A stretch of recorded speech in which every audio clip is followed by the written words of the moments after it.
হাদিস রাওয়ী বলতেছে যে আমরা মসজিদে নববীতে বসা, মসজিদে নববীতে বসা, আর প্রতিদিন একজন সাহাবী এসে মসজিদে ঢুকে, মসজিদে নববীতে ঢুকে, ঢোকার পর আল্লাহ রাসূল বলে জান্নাতি লোক ঢুকতেছে, বেহেশতের লোক আসতেছে। আনাস বিন মালিক বলে যে এত বড় বড় সাহাবী মসজিদে নববীতে ঢুকে, নবী তো একদিনও সেই জান্নাতি সাহাবী বলে না, ভালো মানুষ বলে নাই, বেহেশতি লোক বলে নাই। ওই এই লোকটা যেদিনই মসজিদে আসে নবীজি বলে যে জান্নাতি লোক আসতেছে, জান্নাতি লোক আসতেছে। সাহাবারা অবাক। ওই লোকটা আমাদের ওযু করে দাড়ি দিয়ে পানি পড়ে, বাম হাতের মধ্যে জুতা একটা হুকিত লাগাই আপনার মাথায় লইয়া মসজিদে ঢোকে। মসজিদে নববীর ভিতরে অনেক সাহাবাদেরকে নিয়ে নবীজি বসা। নবীজি বলতেছে দেখো জান্নাতি লোক এসে ঢুকতেছে, বেহেশতি লোক। গেল আগের প্রথম দিনের ঘটনা। সাহাবারা এখানে যারা আছে অনেক, আবু বকরের মতো লোক আছে, উমর রাদিয়াল্লাহু লোক আছে, হযরত আলী আছে, বড় বড় সাহাবীরা আছে। কিন্তু তারা যখন ঢুকে বা অন্য সাহাবী ঢুকে নবীজি তাদেরকে জান্নাতি বলেন নাই, বেহেশতি লোক বলেন নাই। ওই লোকরা পরের দিন আসলো, ও নবীজি বলতেছে জান্নাতি লোক আসতেছে। ওই ওনার হাতে এভাবে জুতা হাতে ওযু করেছে, দাড়ি দিয়ে পানি পড়তেছে। তৃতীয় দিন আবার মসজিদে বসা অনেক সাহাবীরা আরো লোক আসে, কিন্তু বলে না। ওই সাহাবী যখন আসে তো নবীজি বলতেছে আনসারী সাহাবী ওই যে আসতেছে জান্নাতি, সে বেহেশতি। নবীজি সাল্লাল্লাহু আলাইহি সাল্লাম মসজিদে নববীর মধ্যে সব সাহাবীদেরকে নিয়ে এইভাবে বসে শুধু ওই সাহাবীকে বলে জান্নাতি সাহাবী। ওই দিন তারা কি করলো, ওইখান থেকে উইটা চলে গেলেন। ওই মজলিসের মধ্যে একজন সাহাবীর নাম আব্দুল্লাহ ইবনে উমর, আব্দুল্লাহ ইবনে আমর রাদিয়াল্লাহু তাআলা আনহু, ওনা ওই যে সাহাবীরা নবীজি প্রতিদিনই জান্নাতি বেহেশতি সাহাবী বলে ওইখানে গেলেন। ওনার সাথে গিয়ে বললে আব্দুল্লাহ বিন আমর যে ভাই আমি তো আমার বাবার সাথে ঝগড়া হয়েছে, 3 দিন আমি বাড়িতে যাইবো না, আমি এই প্রতিজ্ঞা করছি আমি 3 দিন আপনার সাথে বা আপনার বাড়িতে আমার জায়গা দিবেন বা আপনার সাথে রাখবেন। ওই সাহাবী, ওই আনসারী সাহাবী যাকে প্রতিদিন নবীজি বেহেশতি বলে, তো ওনা বলেন ঠিক আছে আপনি 3 দিন আমার সাথে চলেন।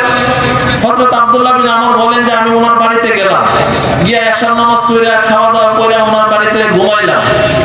ঘুমানোর পর আমি সারা রাত দেখলাম ওনা এশার নামাজ পড়ে ঘুমায় গেলেন, না তাহাজ্জুদ করলেন, না এত কিছু কোরআন তেলাওয়াত করলেন, এমন কিছু বেশি আমল আমি দেখলাম না। ওনা শুধু হঠাৎ হঠাৎ জিকির করেন, আর যখন ঘুম ভেঙে যায় আল্লাহ আল্লাহ করে জোরে জোরে ডাকে আল্লাহকে, এতটুকু। আবার যখন ফজরের আযান মসজিদে হয় ওনা উঠে নামাজ পড়ে, কোনোদিন জামাতে যায়, কোনো সময় না থাকে নিজে নামাজ আদায় করে নেয়।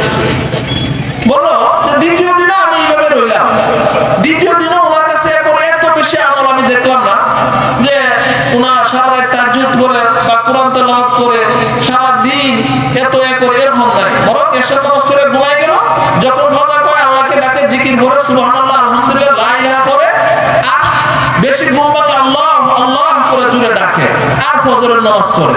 তৃতীয় দিন আমি এইরকমই দেখলাম। দেখার পর আমি বললাম ভাই আমি যে আপনার সাথে যে একটা ওই বলছিলাম যে আমার বাবার সাথে একটু ঝগড়া পায়, আমি অঙ্গীকার করছি আমি 3 দিন বাড়িতে যাইব, এমন কিচ্ছু ছিল না। বরং আমার একটাই উদ্দেশ্য ছিল, আমরা মসজিদে নববীতে বসা অনেক সাহাবায়েরা ওই মসজিদে আসে, কিন্তু নবীজি কাহাকেও জান্নাতি সাহাবী বলেন নাই, বেহেশতি লোক বলেন নাই। কিন্তু আপনি যখন ওই মসজিদে ঢুকে নবীজি বলে এই তোমরা দেখো ওই যে জান্নাতি সাহাবী ঢুকতেছে, ওই যে জান্নাতি সাহাবী ঢুকতেছে। শুধু আপনার বেলায় এই উপাধিটা দেয়, আর কাহার বেলা বলে না।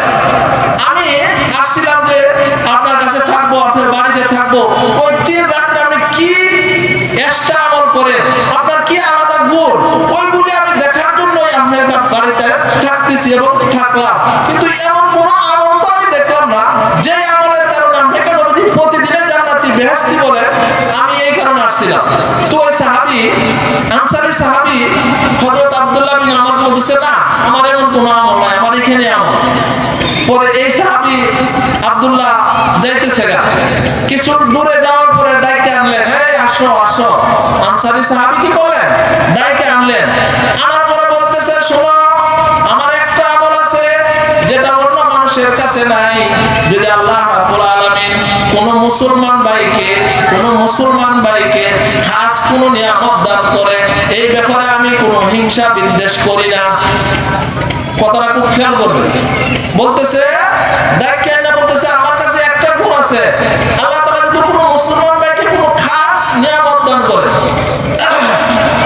মনে করেন আল্লাহ তাআলা আপনারে চেয়ারম্যান বানায় দিয়েছে, আপনারে মৌলানা সাহেব বানায় দিয়েছে, আপনি কোটিপতি হয়ে গেছে, আপনার ছেলে দুজন হাফেজ সাহেব হয়ে গেছে, আপনার ছেলে একটা চাকরি পেয়ে গেছে, আপনি অনেক ধনের মালিক হয়েছেন, বাতাঘাট বাজারও 10টা ভিট কিনে নিয়েছে, সুনামগঞ্জে বাসা করছেন, এই যে করতেছে, এইটার প্রতি আমার কোনো হিংসা না। আমি তো আল্লাহ তাআলা দিছে আরো দেব, আল্লাহ তাআলা বাড়াইছে আরো বাড়া, তার ছেলে একজন মৌলানা সাহেব হয়েছে আরো, তার নিয়ামত আল্লাহ তাআলা দিছে আরো বাড়া, আরেক বড় ওই মেম্বার সাহেব হয়েছে গা, আরেক বড় বড় মুফতি সাহেব হয়ে গেছে গা। আমি দোয়া করি আল্লাহ তাআলা আরো মুফতি সাহেব বানায় দেব, আরো মৌলানা সাহেব বানায় দেব, আরো হাফিজ সাহেব বানায়। আর এর উল্টো বলে আমরা সবার কাছে ওই সাহাবী একজনের দ্বন্দ্ব বা যাই কিছু সবার প্রতি তার কি নাই, কোনো হিংসা বিদ্বেষ নাই, সব ব্যাপারে সে ক্ষমা করে দেয়। আর আমি যখন বিকালে বাড়ি যাই, ঘুমানোর আগ মুহূর্তে আমার ভিতরে যত কিছু থাকে আমি সবাইকে আমার অন্তর থেকে আমি ক্ষমা করে দেই এবং তারপরে আমি ঘুমাই। আর আপনি আমার স্বভাব কি, হে এটা করছে কালা তারা সাইজ করা, হে এটা করছে তার দম বেশি হয়ে যায়, তার একটা ক্লিপ লাগাই দেয়, এটা ধ্বংস করতে হইব, এরকম না আপনার আমার স্বভাব, বেশিরভাগের স্বভাব এরকম। আর ওই সাহাবী আনসারী সাহাবীর স্বভাব কি, যে আমার কোনো হিংসা বিদ্বেষ কুলসতা কিছুই নাই, আমি শুধু মানুষের জন্য দোয়া করি আল্লাহ তাআলা যেন সবরে খাস রহমত দান করে, যেটা এটা আরো বাড়াইয়া দিত, আল্লাহ তাআলার কাছে সব সময় এটাই করি। আর আপনি আমার ভিতরে সব হিংসা বিদ্বেষে ভরা, আমরা খালি ঘরে এইবার মৌলানা সাহেব হয়েছে গা, এইবার টাকা বেশি হয়েছে গা, তারা আল্লাহ ধ্বংস করো, এর ভিতরে যেন একটা ক্লিপ লাগাই দেয়, সেরেমনি হয়েছে গা, সেরেমনি করে কেমন দেখি, এই মেম্বার হয়েছে গা দেখি। আর ওই সাহাবীর সব কিছু উল্টা, ওনার একটাই গুণ যে ওনার কোনো হিংসা বিদ্বেষ কুলসতা নাই। আর মানব যত অন্যায় অশ্লীল যা কিছু করে সব কিছুর পরে ওনার অন্তর থেকে সবগুলি বাদ দিয়ে দেয় আর ঘুমানোর সময়। তো আল্লাহ পাক রব্বুল আলামিন ওই যে গুণটা, এই গুণের কারণে আনসারী সাহাবীকে প্রতিদিনই বেহেশতি এবং জান্নাতি সাহাবী বলে। অনেক আছে আপনার আমার সন্তানরা যদি নেককার সন্তান বানাতে যায়, কত বলছেন কি ওয়ালাদুন সালিহা, নেককার সন্তান যদি হয়, মা বাপ যদি জাহান্নামী হয়ে যায়, মরার পরে আল্লাহ তাআলা এই নেক সন্তান যদি দুনিয়া থেকে মা বাপের জন্য দোয়া করে আমল করে, এই সব বাবার কবরে বসতে বসতে আল্লাহ তাআলা সেই বাবাকে মাফ করে দেয়, জাহান্নাম থেকে জান্নাতে পৌঁছায় দেয়।